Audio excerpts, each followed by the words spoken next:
Welcome to RMCA Bishop channel.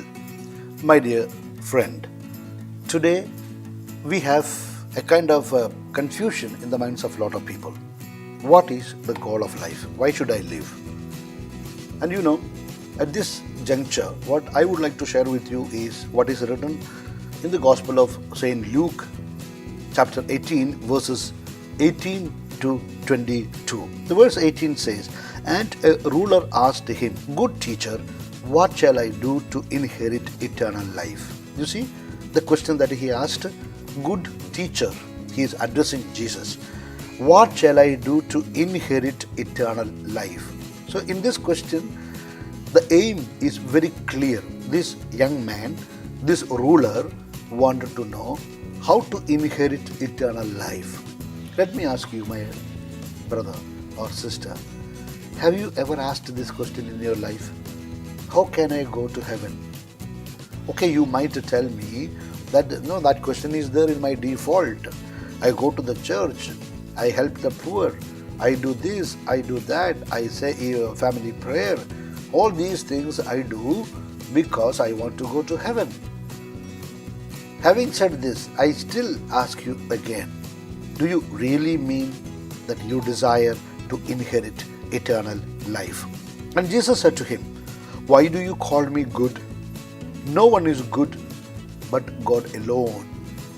See, Jesus is trying to tell him that man is not perfect. Nobody is perfect. When we accuse other people, when we speak ill of other people, what do? We are trying to highlight what is negative in that person as if everything is positive in us. So Jesus says nobody is good. He is telling the ruler also, you are not good. Nobody, no human being is good. There is goodness in everybody. But that does not make you good. So nobody is good.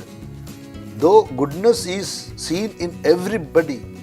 And he says, he makes it clear, God alone is good. What do we understand that? What do we understand by that? What we understand is this: goodness is the attribute of God. Goodness in its perfection is visible only in God. And the goodness that is in us is only a reflection, is only a participation of the goodness of God. So what we are, it's a participation in the goodness of God. Similarly, when we are wicked, we are participating in the wickedness of devil. This is the equation that we need to understand. So there is goodness in us, there is wickedness in us. So we are the platform. On this platform of me, the person, my life, goodness can be seen, wickedness can be seen. Wickedness is the participation in the wickedness of evil, of Satan, whereas goodness, love, beauty, all the good attributes that we participate in what is present in God. So to that extent, to that percentage, God is present in us or devil is present in us. So today I request you to make this analysis.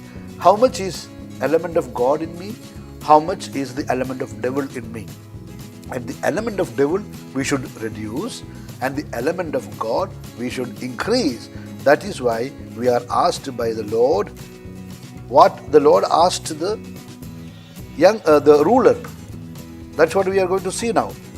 Jesus said to him, "Why do you call me good? No one is good but God alone. You know the commandments. Do not commit adultery. Do not kill. Do not steal. Do not bear false witness.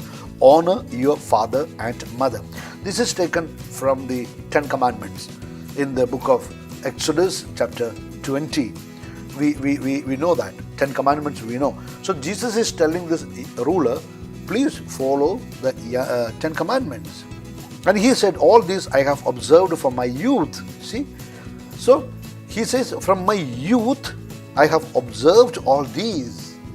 And yet Jesus says, nobody is good. So just because we follow 10 Commandments, let us not pretend to be good. Only God is good. No matter how closely or how perfectly we try to follow all the 10 Commandments, yet we cannot be eligible to be qualified to be called as good, because really goodness is perfect only in God. And that's why Jesus said, God alone is good. Thereafter, Jesus says, when Jesus heard it, he said to him, when he said, I have observed all these from my youth, Jesus heard it and he says, one thing you lack is sell all that you have and distribute to the poor, then you will have treasure in heaven, and come and follow me. Now when this ruler asked Jesus, what shall I do to inherit eternal life? That time Jesus did not say, sell your property and give to the poor and follow me. Jesus did not say. Jesus asked him to follow the commandments. So that is the first step. There is perfection. There is a gradation in the perfection which man can achieve. So the first step is to follow the commandments. Having done that, now let us move to the second grade. What is the second grade? Total detachment with worldly things. That is what Jesus was trying to teach him. One thing you still lack. Sell all that you have and distribute to the poor, and you will have treasure in heaven, and come and follow me. So it is the wealth that is stopping this ruler from following him. It is written in the Bible, when he heard this, he became sad because he was very rich. See, because of his richness to which he was attached, because of which he did not want to avoid it or eliminate it or distribute it to the poor. He did not want to get rid of the richness. He wanted to hold on to the richness. He wanted to cling on to the richness, and therefore he knew because of that he can't go to heaven, and he became sad. It may be good to reflect what is our state of the soul. To what extent I am attached to my family, people, wealth, money, my car, my house, my property, my field, my business? Am I ready to leave all these in order to go to heaven? Or am I going to cling on to these and lose heaven? Let this question remain in your mind for some time. My dear, if you find some value, some significance in this talk, please share it with 5 of your friends. Now I'm going to bless you. May Almighty God bless you and your family. In the name of the Father, and of the Son, and of the Holy Spirit. Amen. A soft reminder to all RMCA Bishop Channel listeners, please hear at least 2 talks every day. It will help you and you will be blessed. Please keep me in your valuable prayers.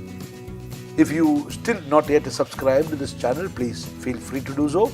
Once again, wish you a good day. Yours humbly always in the mission of the church, Bishop Franco Mulakil.